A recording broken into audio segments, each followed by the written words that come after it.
You know you have surrendered something to God when you stop thinking about it. There was something that I was worrying about for like months on end, and I would always say that I had surrendered it, but I kept thinking about it and obsessing over it and like just thinking of all these scenarios in my head. But I said that I surrendered it, but I was still clinging to it and trying to control it. It got to a point where I fully just gave it to the Lord and I said, God, like, if this is going to happen, it is actually going to be a miracle, and it is going to be because that is your will.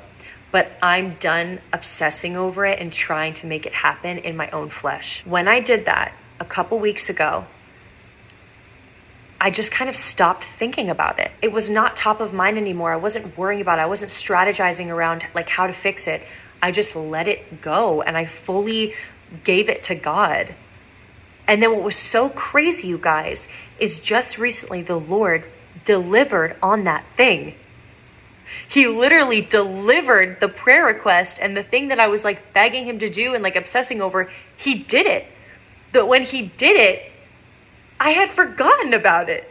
So when he did it, I was like, God just answered a prayer. Like, God answered my prayer. And it was a total surprise. God just surprised me. And I think sometimes maybe he waits until we fully surrender and fully give it to him for him to actually start working on it. Because then it's just a sweet surprise for us. He wants to be the one to carry our burdens.